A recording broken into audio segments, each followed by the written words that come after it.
예레미야 오늘 45장이 오늘 본문에 보면 실제는 우울이나 절망이나 그런 희망과 연관되어 있는 그런 한 인물이 등장을 합니다.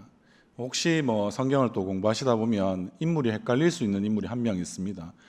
오늘 성경의 인물은 바룩인데요. 어떤 분들은 드보라 시대에 아마 같이 함께 그 사사 시대의 전쟁을 행하였던 바락이라는 인물과 헷갈릴 수도 있습니다. 모음 한 끗 차이니까 충분히 이해할 수 있습니다. 저도 그랬으니까요. 근데 오늘은 예레미야를 돕는 자, 예레미야와 함께하는 자, 오늘 이 바룩이라는 인물에 대해서 좀 살펴보고자 합니다. 우리에게 그저 이 예레미야 선지자와 함께했던 인물로 그냥 생각되는 이 바룩은 유대인들에게는 지금까지도 무척 유명합니다. 학교를 안 가봐서 잘 모르신다 하면 할 수 없지만 뉴욕의 그 맨해튼이라고 이야기하는 아주 뉴욕의 중심가잖아요. 거기에 아마 그의 이름을 딴 바룩 칼리지라고 하는 곳도 있을 만큼 아주 유명한 곳이죠.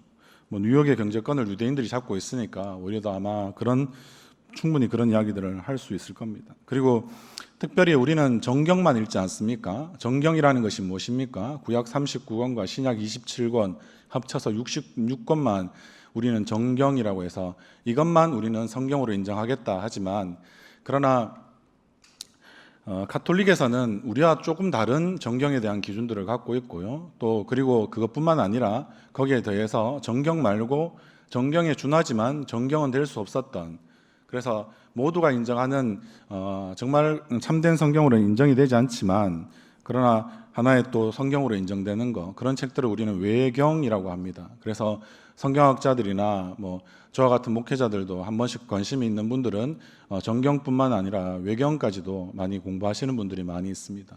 그 외경 가운데 아주 유명한 책이 무엇이냐면 바룩서라고 하는 것이 있다는 것입니다. 그만큼 유대인들은 예레미야뿐만 아니라 바룩도 훌륭한 선지자급 인물이다라고 인정하고 추앙하고 있다라는 사실을 우리는 이러한 모습들을 통하여서도 충분히 이해할 수 있습니다. 왜 그러면 당대 유대인들이 그토록 핍박하고 싫어했던 인물이 누구였겠습니까? 지금 결국에는 바벨론이 쳐들어오는 그러한 상황 가운데 우리가 지금 맞이하고 있었던 이 남유다 백성들은 전부 다 예레미야나 바룩을 결국에는 싫어합니다. 왜냐하면 자꾸 한번 싸워보지도 않고, 마치 우리가 이전 시대에 보면 병자호란이 일어났을 때도 마찬가지고, 우리나라 역사에서도 그 남한산성에서 우리가 삼전도의 굴욕까지 치르게 되는 그런 역사적인 비극의 사건들을 여러분들도 우리 한국사를 제대로 배운 사람이라면 아마 다 잘 이해하실 겁니다.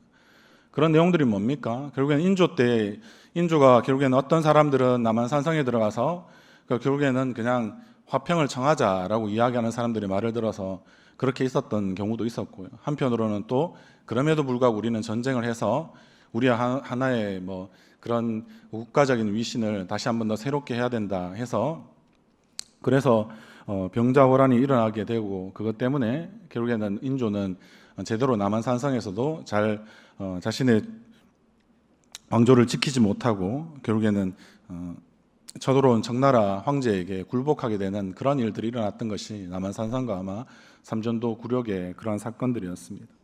마치 우리나라도 그런 부분에서 어떤 사람들은 화평을 주장하고 어떤 사람들은 전쟁을 원하고, 이런 부분에 따라서 여러 가지 의견들이 나누어지기도 합니다.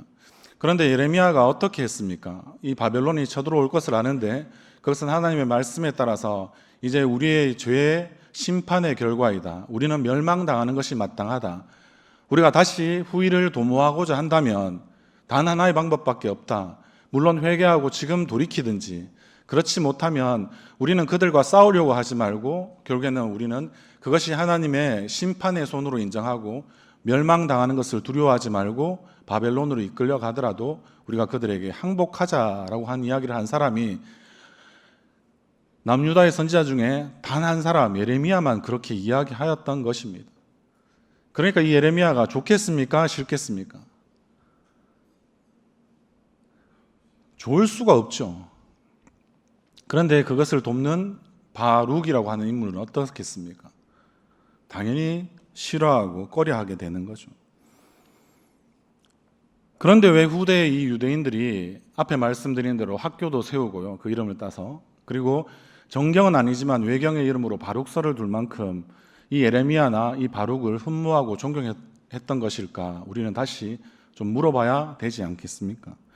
그것은 아무리 험난하고 고통스러웠던 나라의 어둠 속에서도 결국에는 하나님이 말씀하시는 길, 그 진리의 말씀을 따라서 그들은 걸어갔고 신앙을 따라서 살았던 그들이 봤을 때는 흠모할 만한, 존경할 만한, 마치 히브리서 11장에 나오는 믿음의 영웅급으로 예레미야나 바룩을 그렇게 그들은 추앙해 주었다라는 것입니다.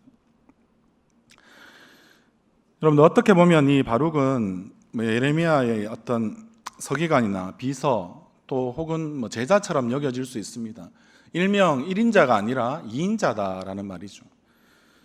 그런데 성경이 주연이 아닌 조연으로 등장하는 인물들은 실제 많이 있지 않습니까? 우리가 출애굽기 이야기를 거쳐서 이제 여호수아까지 나오는 그런 내용들을 살펴보면 모세에게는 항상 그를 따르는 시종 누가 있었습니까?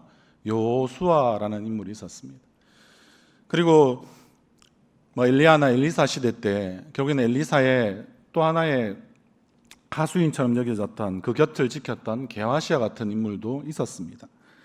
이런 2인자들은 결국에는 옆에서 늘 자신에게 먼저 참된 지도자 1인자의 어떤 그런 고뇌나 아니면 아픔이나 고난을 곁에서 스스로 그 고스란히 잘 제대로 지켜본 사람들이기도 하다라는 것입니다. 그러면 그들은 어떤 마음이 있었겠습니까? 모세뿐만 아니라 여호수아도 그랬을 거고요. 엘리사뿐만 아니라 게하시도 마찬가지였을 거고요. 아마 오늘에 나오는 에레미야뿐만 아니라 바룩도 에레미야와 같은 그런 마음과 그런 고뇌와 아픔과 그런 것들을 그도 스스로 함께 그런 것들 가운데 있었을 거다라는 것을 우리는 쉽게 미루어 짐작할 수 있다는 것입니다. 여러분들, 하나님이 맡기시는 소명, 오늘도 전도하시느라 수고 많으셨습니다. 그러니까 눈에 보이게 전도하는 것도 쉽지 않고요. 그러나 세상 속에 그리스도인을 사는 것은 더 쉽지 않은 가운데 여러분들이 살아보시니까 어떻습니까? 우리가 부름받은 것뿐만 아니라 보냄받은 사명자로 사는 것은 여러분들 얼마나 쉬우셨습니까? 그러면 이 예배 시간에 이만큼 저는 참석 안 하실 것 같은데요. 오전 예배만 드리셔도 충분하지 않습니까? 네. 왜 여러분들이 이 오후까지 와서 다시 하나님 말씀을 사모하고 하나님 말씀 앞에 다시 나오셨습니까? 이유는 단 한 가지 아니겠습니까? 사명대로 살아보려고 하니 쉽지 않더라. 하나님의 말씀이 내 길에 비치고 그리고 나에게 주시는 힘이 되지 않고 복이 되지 않으면 내가 참 살아가는 것이 쉽지 않더라 라고 하시면서 이 예배의 자리, 말씀 앞에, 하나님 앞에 여러분들이 서신 것 아니십니까? 바룩도 마찬가지였던 것 아니겠나 싶습니다. 여러분들, 사역은 원래 힘들고 어렵습니다. 목회자만 사역하는 것 아닙니다. 요즘에는 평신도들도 많이 깨어나셔서, 그래서 평신도라는 말도 참 그게 어폐가 있는 말이고 모순적인 말인데요. 성도로서 자신이 그냥 하나님 앞에 부름받아서 다시 보냄받은 세상 가운데서 살아가는 것은 여러분들 결코 쉬운 일이 아닙니다. 다른 사람들과 여러분들 같은 선택을 매일매일 하시면서 그래서 나는 구별 없이 살았는데 나는 별로 어려움이 없더라 이렇게 생각하시면서 있는 분들이 있습니까? 그런 분들은 좀 많이 회개하셔야 되겠죠. 그런데 조금이라도 다른 선택들을 하려고 하면 어떻습니까? 남들보다 조금 더 어려운 길, 제가 구체적으로 어떻게 저렇다 이렇게 말씀드리는 것은 저도 좀 그것은 넘치는 부분이 있을 수 있다 생각되고요. 여러분들이 순간순간마다 세상 사람들과 같지 않은 선택들을 계속하면서 세상 가운데서 살아간다는 것은 참 힘든 일이다라는 생각이 듭니다. 그래서 사역은 원래 어렵고 힘든 일입니다. 죽도록 마치 일하는 것이 사역이다 이렇게 생각하시면, 죽을 만큼 힘들다 싶으면 여러분들이 사역하신 거고 세상 속의 그리스도인으로 잘 살아내셨다라는 한편의 증거이다라고 생각하셔도 괜찮을 것 같습니다. 그러니까 그런 가운데 여러분들 오래 하다 보면 어떻습니까? 지치고 힘들죠. 주변에 같이 할 사람도 많이 없는 것 같고 마음도 상하고 탄식도 그냥 절로 터져나가고 이제 더 이상 마치 힘을 쓸 수 없는 그로기와 같은 상태, 기진맥진한 그런 상황들이 우리에게는 계속해서 반복됩니다. 결국엔 그 안에서 결정적으로 무엇이 힘듭니까? 내 안에 평안이 없다라는 생각이 듭니다. 좀 더 노골적으로 어떤 분들은 책 제목으로 제가 기억하는데 내 안에 하나님이 없다라는 생각으로까지 그렇게 너무나 영적으로 침체되었는 가운데 그런 이야기도 하는 경우가 있습니다. 우리에게 평안이 없으면 평안을 주시는 하나님에 대한 우리는 어떠한 기억조차도 마치 남아있지 못하는 상태처럼 내 안에 하나님이 없구나, 이런 생각들이 마치 든다는 것이죠. 바룩은 예레미야가 이 준 메시지를 두루마리에 받아서 적고 그 내용을 성전에서 실제 또 그리고 여러 도시들을 마치 그가 순회 설교자처럼 돌아다니면서 온 백성에게 전해야 하는 대변인 역할을 했었습니다. 그래서 예레미야의 사역을 이렇게 돕는 사람은 실제로 중요하지 않습니까? 요즘 정치가 선거철이니까 어떻습니까? 실제 후보로 나온 사람이 중요합니까? 후보를 돕는다고 함께하는 사람 중에서 말 잘하는 사람이 중요합니까? 오히려 더 후보를 도와주고 있는 말 잘하는 그런 사람들이 훨씬 더 지금 중요한 시대 아닙니까? 마치 그때 당시에 예레미야 시대 때도 그러했다라는 거죠. 예레미야가 많은 하나님의 말씀을 받아서 결국엔 바룩을 통하여서 결국에는 많은 남유다 백성들에게 하나님의 뜻을 고스란히 전했다라는 사실을 우리는 알 수 있습니다. 예레미야 선지자의 메시지가 어떻다고 말씀드렸습니까? 하나도 매력이 없고 예레미야 선지자의 말을 듣느니 차라리 우리가 죽는 것이 낫다고 이야기하는, 다른 나라에 항복하는, 특별히 바벨론에 항복하는 것은 결국에는 나라를 멸망으로 만드는 것이고 후일을 전혀 생각하지 않는 그런 마치 배신자와 같은 사람이 예레미야였다고 손가락질하는데, 그 사람이 전해준 말을 고스란히 전하고 있는 바룩은 어떠한 상태였겠습니까? 세상에 그런 왕따가 없겠죠. 남유다의 아마 최고의 왕따가 1번이 예레미야였고 2번이 아마 바룩이었던 시절이었을 겁니다. 이런 시절은 어떤 시대였냐면 예레미야 선지자가 바룩을 통해서 하나님의 지금 경고의 이러한 메시지, 심판의 메시지, 정확하게는 멸망의 메시지를 전할 때, 이것은 그 시절에 그 시기는 어땠냐면 고대에 아마 유명한 갈그미스 전투라고 하는 바로 직전이었다라는 것입니다.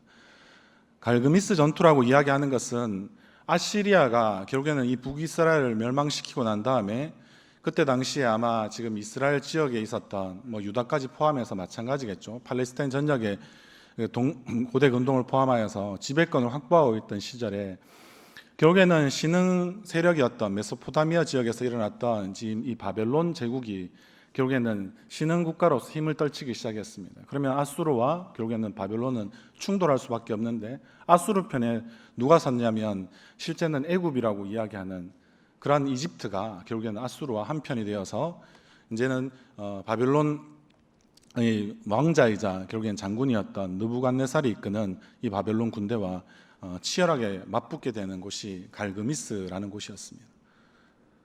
결국에는 이걸 통해서 어떻게 됩니까? 결정적으로 승리는 누구에게 갔을까요? 역사가 말해주듯이 바벨론이 결국에는 고대 근동을 제패하게 되는 아주 중요한 기로에 섰던 전쟁, 그것이 바로 갈그미스 전투의 승리로 느부갓네살이 이끌었던 이 바벨론이 이 고대 근동을 완전히 제패하게 되는, 그래서 역사의 주인이 바뀌게 되는 그러한 전투가 있던 바로 직전이었습니다.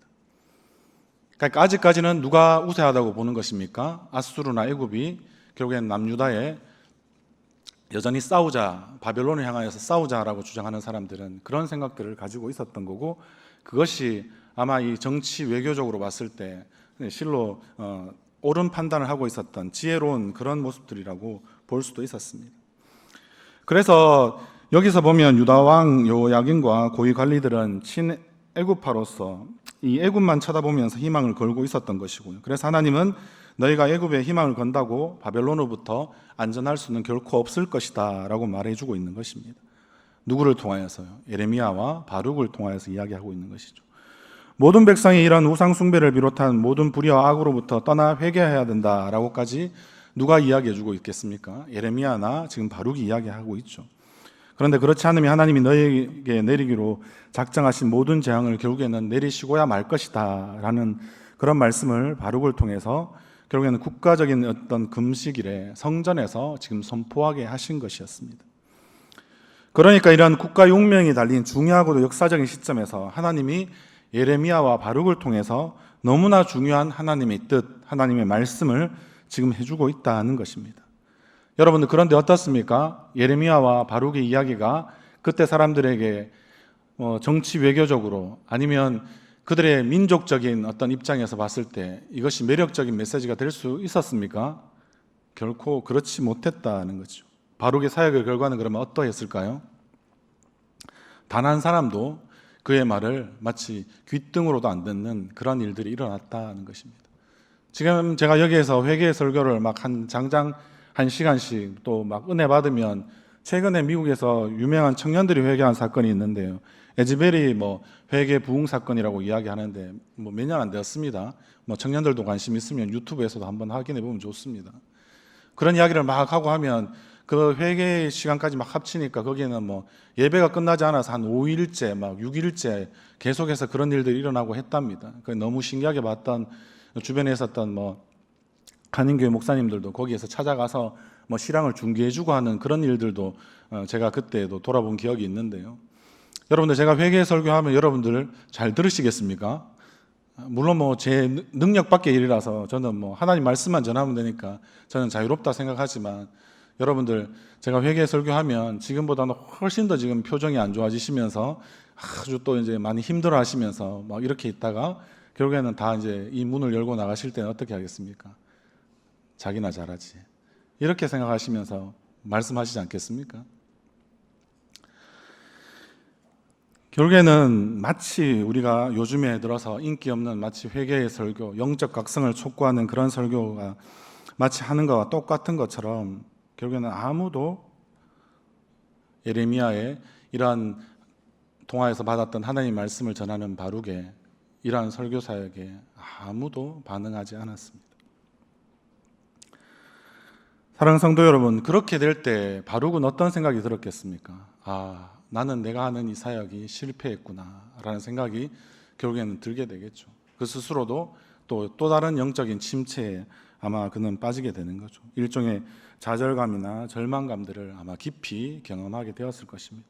분명히 내가 알기에는 예레미야 이 사람은 참된 하나님의 사람이 맞고, 이 사람이 전하는 이 이야기야말로 나를 통해서 전해지지 않더라도 그 누구를 통하여서도 이 남유다에 꼭 전해져서, 결국에 지금 우리가 결국에는 회개하지 못하면 멸망당하고 심판당하는 것이 당연하지만, 그러나 그 이후에 이 하나님의 말씀대로 어쨌든 우리가 바벨론에 항복하게 되고, 그것을 통하여서 우리가 이 땅에서 살 수는 없게 되겠지만, 이 땅은 황폐하게 되겠지만, 그러나 우리의 영혼은 참되게 다시 한 번 더 꼭 피울 수 있구나, 우리의 민족이 살 길은 결국에는 바벨론으로 이주하는 것밖에 없구나 라는 생각들을 하게 되는 이러한 모습들을 바룩은 분명히 확신하고 그의 말씀을 전했을 것이 맞습니다.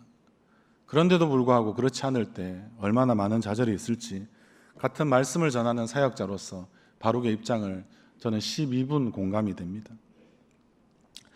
여러분, 실제 바룩은 앞에도 미국의 한 대학교가 바룩 대학교가 있다고 말씀을 드렸으니까 유명한 명문가의 집안이었거든요. 그래서 미국의 유명한 명문가 하면 누가 있습니까? 요즘 정치의 계절이니까 정치 명문가만 한 명 따져보겠습니다. 누가 있을까요? 케네디 가문이라는 게 있습니다.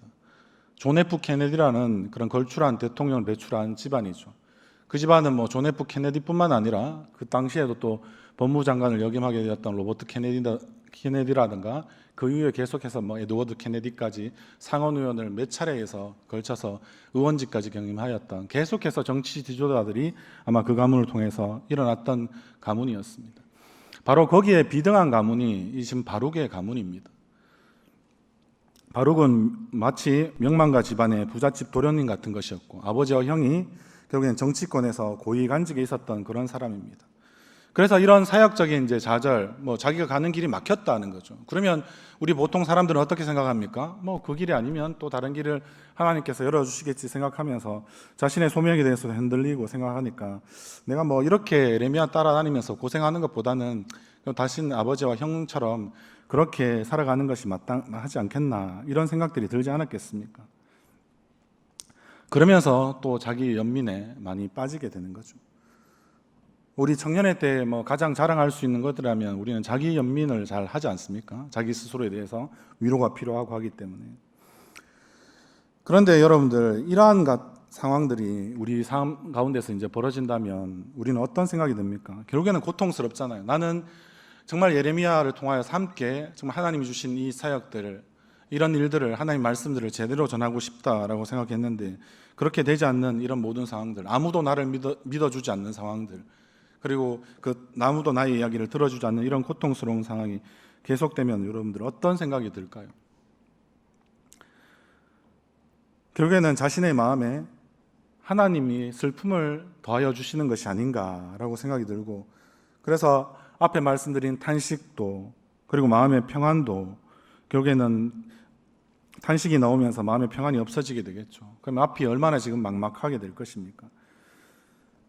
말씀드렸던 대로 사람들이 이 말씀만 전하면 하나님의 말씀이기 때문에, 특별히 내가 믿었던 이 예레미야 선지자의 말씀이기 때문에, 그래서 분명히 사람들이 회개하고 돌이키고 결국엔 바벨론에게 멸망당하면서 바벨론을 이주하는 것보다는 더 나은 선택을 분명히 그들은 할 것이다 라고 생각했는데, 그들이 하지 못하는 데 대한 그런 좌절감들이 분명히 있었을 겁니다. 그렇게 생각이 들면 어떻습니까? 아, 우리 민족도 이제 끝장이 났구나. 죄송합니다. 우리 민족도 끝장이 났구나, 이런 생각이 들지 않겠습니까? 그리고 주변에 있는 사람들을 볼 때마다 밉다라는 생각도 들고 화도 엄청나게 많이 났을 겁니다. 그리고 결국에는 우리나라는 그 만국의 운명으로 나갈 수밖에 없겠구나 생각되니까 모든 상황들이 마치 하늘이 무너지는 것 같은 그런 생각들이 그들 가운데 얼마나 많이 일어났을까요?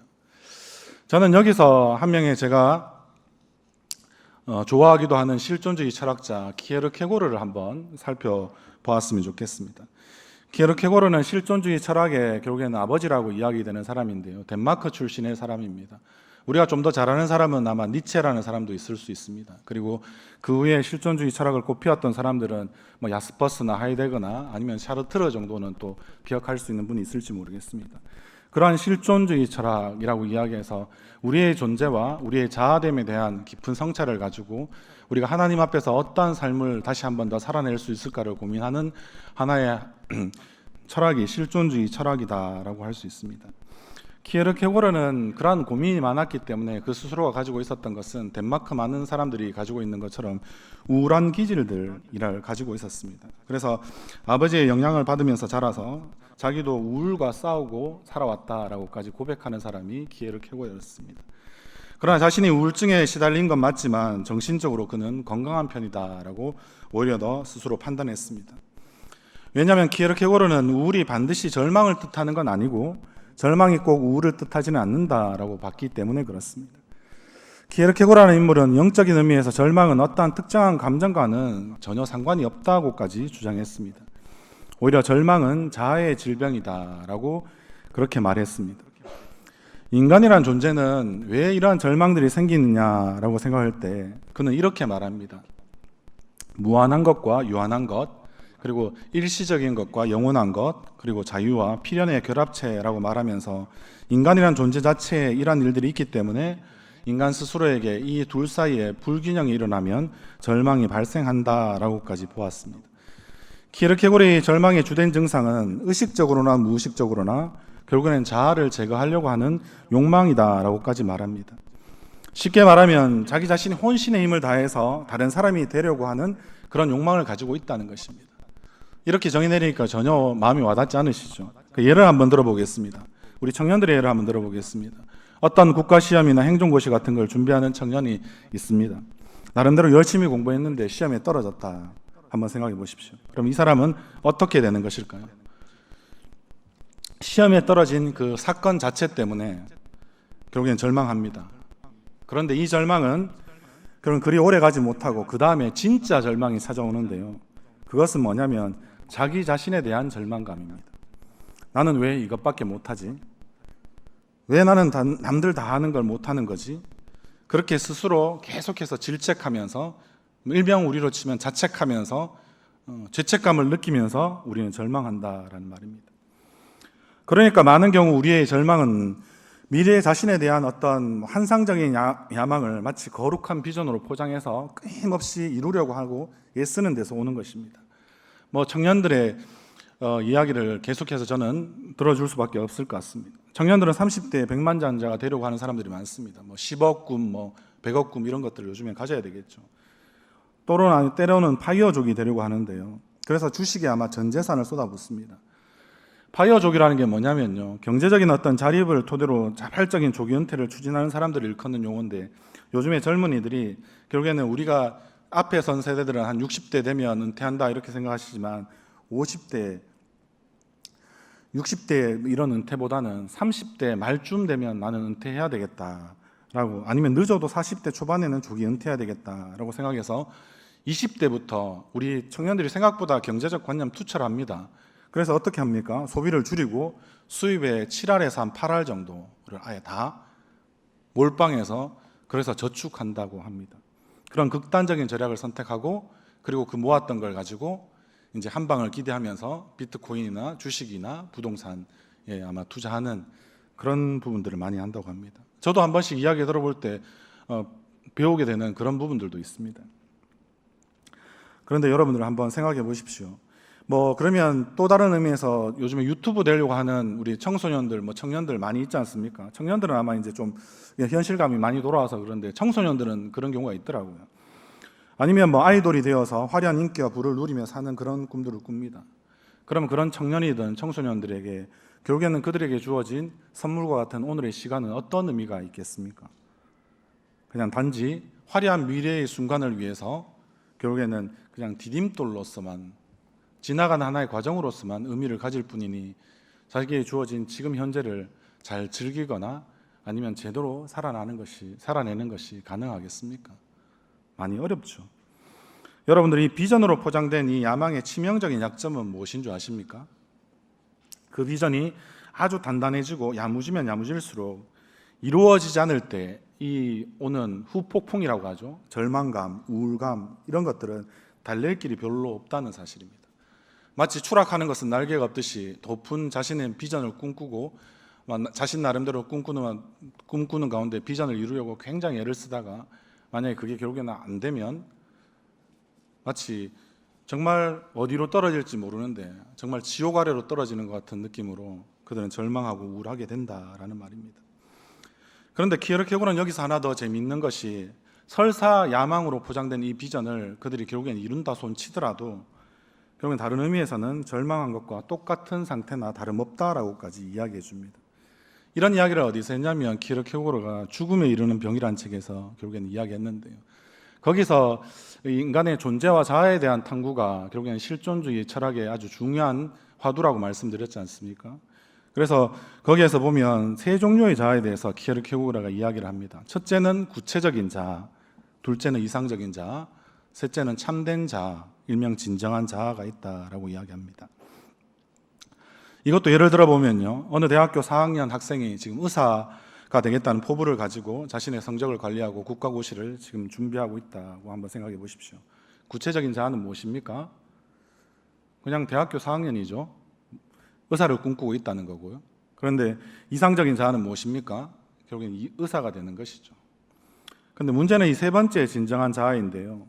키에르케고르의 표현을 다시 한 번 더 빌려서 말씀드리면 우리한테서 가장 등한시되지만 가장 중요한 자아가 결국에는 이 진정한 자아, 세 번째 자아다라고 말하고 있습니다. 이건 우리의 상황이나 성취와 아무런 관계가 없는 것입니다. 하나님 안에서 진실한 평안을 얻는 자아가 바로 이 진정한 자아라고 이야기하는 것입니다. 이 자아는 신앙심에 기반을 둔 자아이기 때문에 일련의 독특한 감정이나 행동이 생겨난다고 합니다.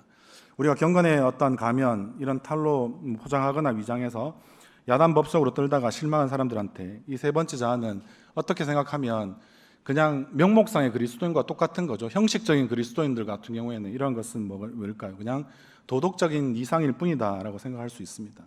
그러나 이 세 번째 자아를 이야기할 때 중요한 것은 우리가 지극히 연약하다라는 것을 먼저 인정하는 것이고요. 그리고 우리가 연약하기 때문에, 우리의 힘이 부족하기 때문에 늘 하나님께 전적으로 의존해야만 하는 존재라는 사실을 우리가 깨닫는 것이 얼마나 중요하겠습니까? 이걸 성경적으로 표현하면 이런 거 아니겠습니까? 자기를 부인하고 자기 십자가를 지고 나를 따르라고 하셨던 예수님의 말씀과 그 메시지와 너무나 일맥상통하고 그리고 연결된다는 거죠. 내가 내 삶을 완전히 통제하려는 욕심을 결국에는 버려야 한다라는 것입니다. 그래서 키에르케고르는 자신이 마치 그 바울이 이야기했던 것처럼 육체의 가시라고 이야기하는 이 우울증을 없애달라고 기도를 별로 한 적이 없다고 합니다. 왜냐하면 그는 이 우울증이 결국엔 나를 하나님께로 인도해 주는 아주 중요한 것이다 라고 그가 알아차렸기 때문에 그렇습니다. 깨달았기 때문에 그렇습니다. 다른 말로 하면 자신의 이 우울증을 통하여서 결국에는 늘 깊이 고민하고 고뇌하고 그렇게 고통스러워하면서도 결국에는 이것 때문에 내가 하나님 앞에 더 가까이 나아갈 수 있었다라고 지금 키에르케고르는 이야기하고 있기 때문에 그렇습니다. 다른 말로 하면 오히려 더 그의 우울증이 축복이다라고 그는 생각했다는 것입니다. 왜냐하면 그는 자기가 하나님 앞에 항상 잘못된 존재이고 죄인이라고 생각했는데 이 우울이라고 이야기하는 이 우울감이 결국에는 그 일을 도와줬기 때문에 그렇습니다. 우리의 청년들뿐만 아니라 여기 계신 모든 사랑하는 성도님들 앞에서 우리에게 가장 중요한 것은 무엇이겠습니까? 그는 이렇게 우리에게 이야기합니다. 우리에게는 구원받았다는 믿음보다는 우리가 죄인이라는 깨달음이 훨씬 더 절실히 필요하고 중요하다라고 이야기합니다. 오늘날 우리 청년들도 자기 스스로를 한번 자신의 마음을 한번 비춰보십시오. 여러분들이 구원받았다는 사실이 훨씬 더 중요할까요? 그러면 구원받았는데 왜 여러분들은 성장하지 않을까요? 성숙하지 않을까요? 왜 여러분들은 하나님께 더 가까이 가지 못할까요? 하나님의 말씀을 여러분들 가슴에, 여러분들 마음에 넉넉히 담아내지 못할까요? 다른 말로 하면 제가 늘 말씀드리는 것처럼 믿어도 우리 안에 죄와의 싸움들은 여전히 있습니다. 믿는 자들도 죄와 싸우는 가운데 거룩해져 갑니다. 그것이 우리가 말하는 기독교의 진리입니다. 그런데 여러분들은 그 싸움에서 어떤 무기를 가지고 지금 싸워가고 계십니까? 우리의 청년들도 마찬가지고 우리의 성도님들도 마찬가지입니다. 말씀 외에는 이런 유가 없다고 예수님께서 그토록 이야기하시는데 여러분들은 말씀과 내가 친하지 않고 내가 말씀을 모르는데 내가 하나님을 알거나 내 죄를 깨닫는다라는 것은 정말 그것은 새파란 거짓말 중에 거짓말입니다. 하나님의 말씀이 자기에게 서슬퍼렇게 살아있지 않는데 여러분들이 무슨 기준을 가지고 여러분들의 마음 상태를 비춰보고 여러분들의 관계를 점검해보고 여러분들의 삶에서 여러분들이 승리할 수 있겠습니까? 하나님의 말씀이 없으면 평안도 없습니다. 하나님의 말씀이 없으면 여러분 안에 하나님이 없는 것입니다. 우리는 지금도 하나님의 임재라는 것을 너무 목말라 하기 때문에 특별히 우리가 공동체적으로 함께 모여서 힘을 모아서 뜻을 모아서 우리는 이 예배를 드립니다. 여러분들 예배는 무엇입니까? 하나님을 만나는 것입니다. 다른 말로 하면 우리가 신학적으로 하나님의 임재라고 이야기합니다. 근데 이 자리에 나와도 어떤 사람은 만날 것이고요. 어떤 사람은 못 만나고 돌아갑니다. 왜 그런 일이 일어나겠습니까? 나 아직 버틸 수 있어 라고 생각하는 나의 자아를 여러분들이 하나님 앞에 내려놓지 못하고 있기 때문에 그렇습니다. 한 번도 하나님 말씀 때문에 여러분들의 자아가 깨어진 적이 없기 때문에 그렇습니다. 자아가 깨어진 것은 엄청나게 고통스러운 일이 분명합니다. 그러나 진정한 자아를 되찾는 길은 키에르케고르가 이야기한 것처럼 결국엔 나에게 우울증도 있고 절망감도 있고 고통도 있고 그 모든 것이 있지만 우리가 그것 때문에 하나님 앞에 내가 더 나아갈 수 있느냐의 싸움인 것입니다. 나는 연약하다라는 것을 결국에는 인정하고 절대적인 타자 되시는 하나님의 도움을 내가 간절히 원할 때 그분이 나를 도와주실 때 우리는 구원받는 믿음에도 이를 수 있고요. 그리고 그 믿음 이후에도 그것만 가지고 그냥 나는 구원의 턱걸이 하면 된다라고 생각하는 것이 아니라 내가 더 자라야지. 그 아름다우신 하나님을 내가 더 많이 만나고 그분과의 만남 가운데 더 풍성함을 누려야지. 그렇게 우리는 나아갈 수 있다라는 것입니다. 여러분들, 내가 죄인이라는 사실을 날마다 주님 앞에서 깨닫는 것이야말로 죄가 많은 곳에 은혜가 더해진다는 바울의 말씀이 실로 정확한 말씀입니다. 죄인임을 깨달으면 깨달을수록 우리는 우리 자신을 한없이 하나님 앞에 낮추고 사람들과 관계에서도 나보다 남을 낮게 여길 수 있고 높게 여길 수 있는 그런 마음이 생깁니다. 그것을 요즘 현대 심리학적으로 뭐라고 이야기하냐면 자존감이라고 이야기합니다. 자존감. 타인 존중감인데요. 타인으로부터 내가 그 사람을 존중하고 나 스스로도 그들로부터 존중받을 수 있는 마음이 자존감입니다. 자존심은 무엇입니까? 끝까지 버티는 마음이죠. 나 결코 약하지 않아. 괜찮아. 한번 해볼 거야. 이렇게 막연한 어떤 기대나 자신의 실력을 자랑하면서 계속해서 자신의 자존심을 드세우는 사람들이 많이 있습니다. 여러분들 자존감 있는 사람들 되기를 원합니다. 진정한 자아감을 제대로 찾아내시는 그런 여러분들이 되시기를 바랍니다.